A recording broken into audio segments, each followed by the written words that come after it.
everyone. Welcome to the ProcrastiNOT podcast by Psychiatrist, where we will be talking about the different aspects of procrastination that people face. I am Ryan. And I am Rizan, and we'll be your hosts for this episode, where we'll be covering the emotional regulation and psychological aspects of procrastination. Today, we have invited Dr. Jerome Goh, a senior consultant in the Department of Psychiatry in Tan Tock Seng Hospital, and also the president of the Singapore Psychiatric Association. He will be sharing more about the mindset that the youth community has that causes procrastination and their lack of self-management, otherwise known as self-control. Hello, Dr. Goh. Thank you for joining us today. Thanks for inviting me to this podcast. This is an issue that affects everyone, invariably at one time or other, not just youths. I hope this discussion will be useful to youths who often find procrastination a problem. So, Dr. Goh, how often have you, as a psychiatrist, encountered members of the youth community procrastinating? In mental health settings, youths can present with distress and difficulties coping, which are often due to a combination of emotional issues, interpersonal, family, or school-related problems. This can affect their ability to function effectively and their motivation to get things done. So, motivation can be a fairly common problem for them.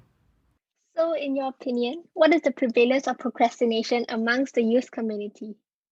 I think it's common to find many youths who feel that they are procrastinating too much, but this may not be entirely true. Today, there are multiple demands on our youth's time. There are just many more ways we can spend our time, and expectations seem to be higher too, from the individuals themselves to family and society. Expectations on what youths can or should do. While these are not necessarily bad, they can lead to perceptions among youths that there is simply not enough time to go around. And they have this feeling that instead of spending time on what they should do, they are instead doing something else. What do you think is the mindset that the youth community has that causes procrastination and their lack of self-management? First of all, what do we mean by procrastination? It means to delay something that you should do, usually because you do not want to do it. And there are many reasons why this is so.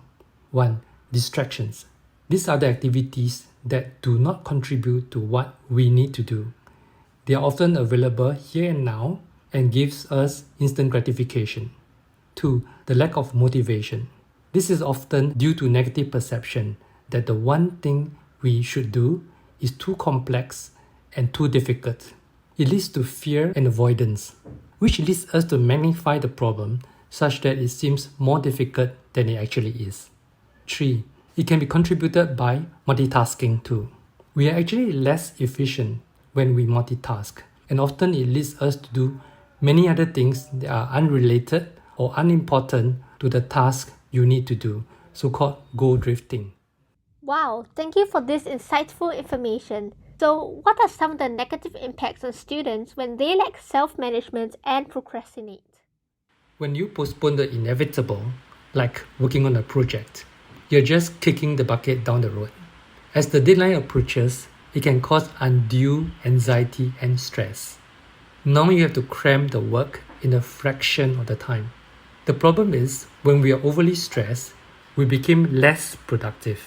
You take longer to think, you make mistakes, you plan poorly, you are less creative, and the output suffers. That is interesting to know.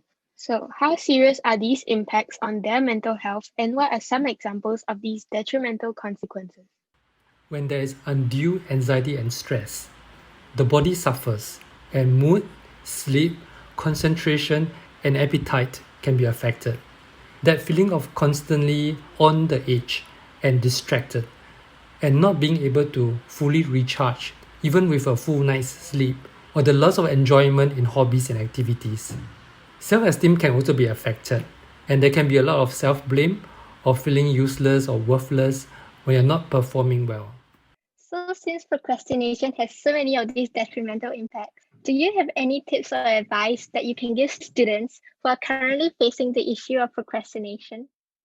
I have 9 suggestions for students who are dealing with procrastination. Number 1, let's start with delayed gratification. which is the act of resisting an impulse to take an immediately available reward so that it can obtain a more valued reward in the future. That means you have to do what you need to do first. Very often, you find that getting the job done is the biggest reward in itself. And now, you don't have the niggling worry anymore that there should be something you should be doing while you're enjoying other activities. Number 2, try to find joy and fulfillment in what you do, some higher purpose. While the work can be boring, why is it important? Try to relate it to your broader goals. Number 3, know how your brain works. The concept of diminishing returns. When we keep doing the same thing for prolonged periods, we get bored, we lose focus, we remember less. That is because our brain thrives on different kinds of stimuli, colors, pictures, creative ways of learning like different media or learning platforms. So maybe try learning a different subject or take regular breaks to walk about and have a little snack. That might help. Number 4, consider that sometimes what we consider as distractions are actually therapeutic. Music, literature, the arts, exercise, all this adds color and fulfillment to our lives. So are social connections, being with friends. Anything that relaxes, make us more balanced and better thinkers. Number 5, change your perspectives. Ask others why they like the subject or task so much, and try to see beyond the impersonal or boring task. Very often, these tasks impart very useful analytic or problem-solving skills, which will be very useful to us at some point in the future. Also consider this. What is the real-life applications of these tasks or subjects? When you do that, it might make the activities more interesting and relatable to you. Number 6, borrowing motivations from others. Doing activities in a group helps. We know that for exercise. Sometimes we need a nudge from others, and some social pressure to get things done would help. If you can't push yourself, let others do it, but you should always return the favor. Number 7, learn to use reinforcements. When you finally get things done, celebrate. Line up small rewards for yourself. Know what motivates you. But this can be the same distractions like movies, music that you would have considered procrastination previously. But in different contexts, it helps. Number 8, learn problem-solving skills. Break down the problem into small steps and start with the ones that are the easiest. Writing things down, getting the equipment or materials in place, setting aside time, and so on. So try to set a routine to regularly revisit this task. And don't underestimate the power of habits. Of course, don't forget to ask for help if needed too. And finally, and more importantly, is be kind to yourself. Set realistic goals and know what you can reasonably achieve. Self-care is important. Eat well, sleep well, and exercise regularly. If you feel you are stuck, sometimes it helps to switch to doing something else and come back to the task again with a fresh perspective.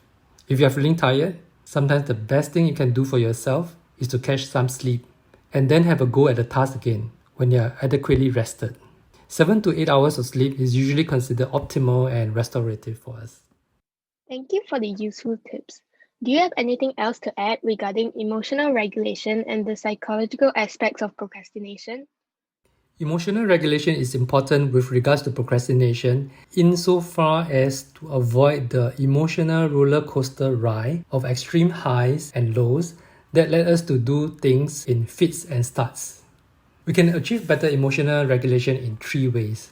Firstly, by recognizing the situations that triggers us off or lead to wild swings of emotions. Typically, these are anger, sadness, anxiety, and sometimes extreme elation as well. Secondly, learning methods of moderating or mitigating these extreme emotions when they arise. Some people find it helpful to listen to music, to do de-escalation, like stepping away from high conflict situations, being with friends, and so on. Thirdly, learning from past experiences, whether they are good or bad. Mindfulness exercise can help by making it a habit to focus on the here and the now and sieving out distracting stimuli. It leads to an overall better sense of well-being and leads us to be more contemplative and less reactive. And of course, don't forget the benefits of regular exercise, which also improve mood and cognitive functioning. Thank you. That is interesting to know. With that, we have now come to the end of this podcast episode. Thank you, Dr. Goh, for all the valuable information you have shared. As for the audience, thank you for tuning in to the ProcrastiNOT podcast by Project Expeditors. We hope that you have found this episode engaging and that you have learned something new and useful about the psychological aspects of procrastination. Do stay tuned for the next episode where we will be answering the questions that you posted about procrastination. Thank you, everyone.